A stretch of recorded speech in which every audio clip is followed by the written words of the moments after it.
Tapi kita akan lihat sekarang, saudara, kondisi di depan gedung DPR RI Jakarta. Anda lihat bahwa pihak kepolisian juga mulai menembakkan water cannon ke arah kelompok massa.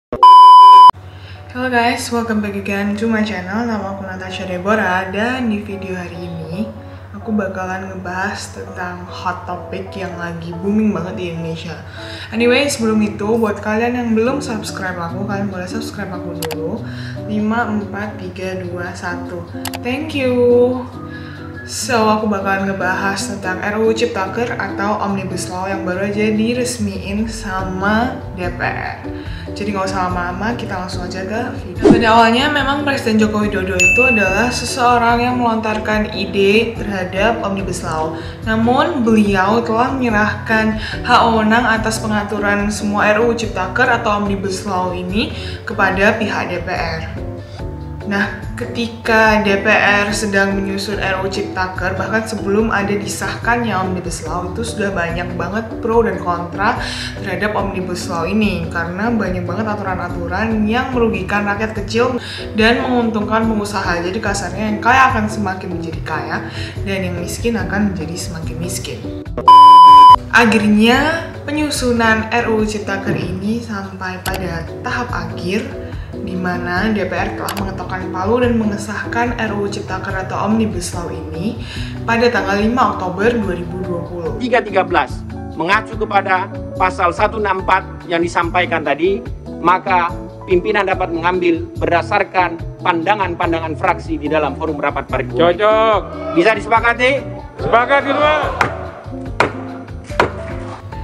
Seharusnya itu pada tanggal 8 Oktober, yaitu selesainya masa sidang pertama. Nah, pengesahan Omnibus Law ini mendapatkan sorotan dari banyak banget pihak. Selain dinilai merugikan banyak pihak atau kaum buruh, rakyat kecil, RUU Ciptaker ini dinilai disahkannya terlalu tergesa-gesa guys. Jadi kayak harus cepet-cepet banget gitu loh. Nah, ada sejumlah pihak juga yang menyoroti sikap pemerintah yang dinilai tidak transparan terhadap RUU Ciptaker atau Omnibus Law ini, dan dinilai cukup tergesa-gesa untuk mengesahkan Omnibus Law ini. Nah, padahal Indonesia ini lagi di tengah-tengah masa pandemi yang seharusnya pemerintah itu berfokus pada pandemi untuk menyelesaikan pandemi di Indonesia. Tapi mengapa banyak banget dari pemerintahan yang malah fokusnya ke Omnibus Law? Setelah RUU Omnibus Law ini resmi disahkan, banyak banget rakyat yang melakukan demo di gedung DPR di Jakarta. Terutama rakyat-rakyat kecil ya, seperti kaum buruh, rakyat masyarakat kecil, pedagang kecil, seperti itu melakukan demo di gedung DPR karena mereka merasa pemerintah ini saat ini sedang tidak mendengarkan suara rakyat sama sekali. Nah, menurut aku pribadi, ketika kita mengupas RUU Omnibus Law ini secara mendalam, ini tuh tidak hanya menyangkut tentang ketenagakerjaan, melainkan menyangkut banyak banget sektor, dan itu bisa mengganggu juga seperti sektor pertanahan. Oke guys, jadi menurut aku demo yang dilakuin sampai ke bakar-bakar halte itu sangat-sangat berlebihan. Kalau misalnya kalian mau protes dan demo, kalian tuh lebih baik yang lebih berakhlak, lebih teratur, dan tidak merusak fasilitas umum karena itu merugikan negara sangat banyak banget. Nah, jadi buat kalian yang nonton video ini, kalau misalnya nanti kedepannya kalian mau mendemo sesuatu terhadap pemerintah di Indonesia, kalian jangan sampai demo yang bikin kacau, ricuh, dan merugikan banyak. Nah, kalau kita bahas tentang dari sisi ketenagakerjaan, kalau dari sisi ketenagakerjaan sih yang pasti RUU ini itu sangat-sangat menguntungkan bagi pengusaha dan merugikan bagi buruh atau rakyat kecil. Seperti halnya dihilangkannya hukuman pidana terhadap pengusaha yang telat membayar gaji. Terus juga disahkannya memperkerjakan seseorang sebagai pegawai honorer tanpa harus mengontrak dia, which is itu sangat menguntungkan sebagai pengusaha. Jadi seperti yang tadi aku bilang, yang kaya akan menjadi semakin kaya dan yang miskin akan menjadi semakin miskin. Nah, ada satu hal yang sangat mencuri perhatian aku itu ketika aku melihat sebuah video, yaitu Pak Benny dan Ketua DPR itu sedang berdebat. Dan ketika Pak Benny ini mau melontarkan suara rakyat karena beliau merasa beliau adalah wakil rakyat, Tapi Pak Ketua DPR ini tidak mau mendengarkan Pak Benny sama sekali, yang akhirnya membuat fraksi Demokrat ini melakukan walk out dari rapat DPR. Dengarkan ini. Saya minta interupsi Anda nanti setelah. Saya interupsi. Tidak, saya ngatur di dalam rapat ini. Tolong saya diinterupsi. Baik, Bapak Ibu sekalian. Pak Ketua. Interupsi akan kita terima setelah pandangan dari pemerintah. Pak Ketua, sebelum pemerintah yang sangat saya banggakan dan hormati, tolong kami dikasih kesempatan. Saya sudah 1 menit. Tidak, 1 menit. Saya ngatur dalam kesempatan 1 menit. Tidak. 1 menit. Silakan kepada pemerintah untuk menyampaikan pandangan. Nanti setelah pemerintah baru. Kalau demikian maka kami fraksi Demokrat menyatakan walk out dan tidak bertanggung jawab. Which is menurut aku di sini ada a little bit fishy dan juga shady ya, karena menurut aku pribadi di sini aku tidak ada maksud menggiring opini kalian sama sekali. Cuman ini menurut opini aku sendiri, memang RUU Omnibus Law atau Ciptaker ini merugikan banyak banget rakyat kecil. Dan sikap DPR yang seperti itu tuh harus kita pertanyakan, mengapa mereka bisa mengesahkan sebuah peraturan yang sedemikian rupa, karena RUU Ciptaker sendiri itu kan memiliki banyak banget poin-poin. Nah, dari sekian banyak poin-poin itu, kayak 90% dari poin-poin tersebut itu menguntungkan pengusaha. Ada juga video yang beredar di luar sana, ketika fraksi Demokrat ini mau berbicara, tiba-tiba Puan kayak tangannya tuh geser, kayak mau mematikan mic dari pihak Demokrat. Demokrat menyatakan walk out dan tidak bertanggung jawab. Oke, di sini aku nggak bilang ini adalah informasi yang sangat-sangat valid atau 100% valid, karena aku juga nggak tahu kebenarannya. Cuman di sini aku balikin lagi ke kalian, menurut kalian gimana? Kalian boleh banget tulis komen kalian di bawah. Oke, sekarang kita akan bahas poin-poin yang kontroversial dari Omnibus Law ini yang membuat masyarakat tuh geram banget. Jadi, poin pertama itu adalah istirahat mingguan dan cuti. Yang ada di pasal 79 ayat 2 huruf B, itu menyatakan bahwa istirahat mingguan para pekerja itu menjadi 1 hari dari 6 hari kerja. Jadi anggapannya sih waktu 5 hari kerja itu dihapus dari undang-undang, dan juga ada kemungkinan untuk cuti haid dan cuti melahirkan itu bisa dihilangkan juga untuk para wanita. Yang kedua itu tentang upah. Ini adalah salah satu hal yang cukup krusial berada di pasal 88B. Dinyatakan di sana pengupahan itu akan dilakukan per jam.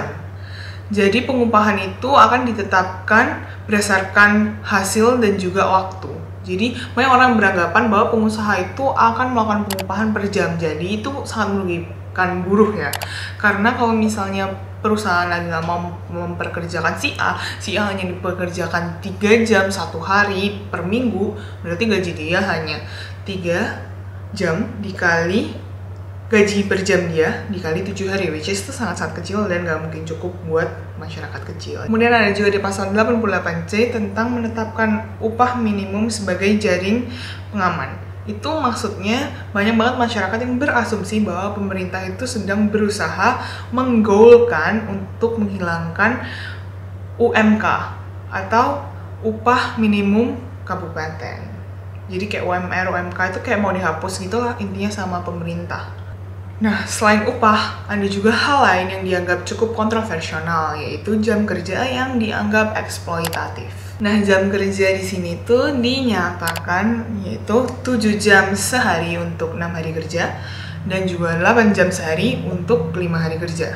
Nah, di Undang-Undang Cipta Kerja pasal 77 ini dinyatakan waktu jam kerja maksimum itu adalah 8 jam 1 hari atau 40 jam 1 minggu. Ingat guys, ini disclaimer, aku di sini sedang tidak menggiring opini kalian. Kalian tetap boleh beropini, silahkan kalian tulis opini kalian di komen di bawah. Nah, selain itu aku mau ngebahas sedikit gosip yang beredar di luar sana tentang UU Omnibus Law atau dalang dibalik UU Omnibus Law ini. Nah, katanya ada 9 naga atau 9 naga ini dikatakan sebagai dalang diciptakannya RUU Omnibus Law ini. Siapa aja mereka? Yuk kita bahas. Satu yaitu Sofyan Wanadi. Siapa Sofyan Wanadi? Dia adalah pengusaha dari PT Gemala Group. Kekayaannya lebih dari 3 triliun. Dan Sofyan ini memimpin Asosiasi Pengusaha Indonesia. Yang kedua adalah James Riyadi. Aku yakin banget kalian semua tahu James Riyadi karena beliau adalah pemilik Lipo Group. Beliau adalah pengusaha yang sukses banget di area perbankan, properti, dan rumah sakit. James Riyadi ini juga sempat terlibat sponsorship pemilihan Presiden Amerika Serikat yaitu Bill Clinton. Yang ketiga adalah Rusdi Kirana. Aku yakin kalian juga tahu siapa Rusdi Kirana. Beliau adalah pemilik Lion Air Group.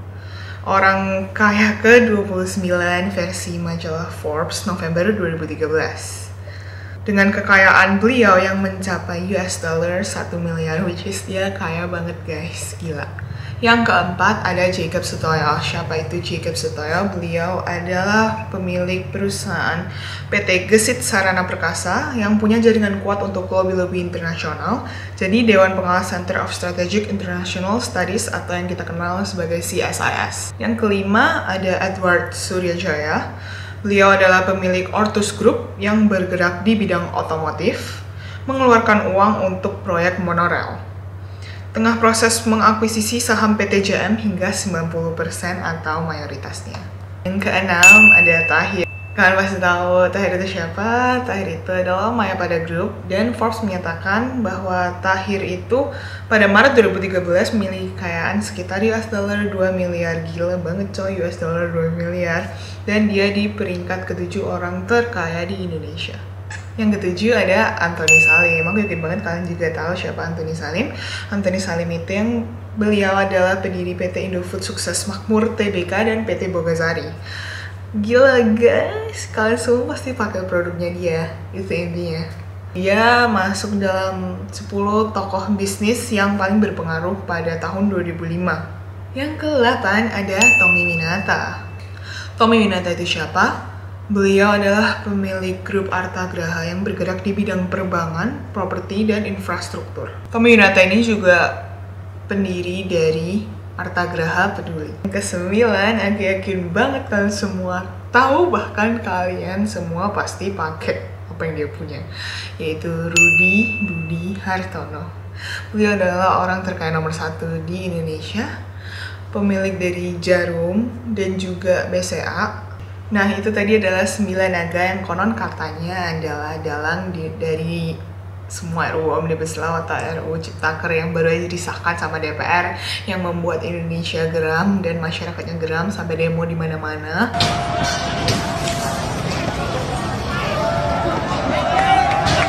Lagi di Jakarta kemarin, kasian banget, banyak banget yang demo, ramai banget di depan gedung DPR dan bahkan gak ada satupun perwakilan rakyat yang keluar untuk menjelaskan apa-apa kepada mereka yang sedang berdemo.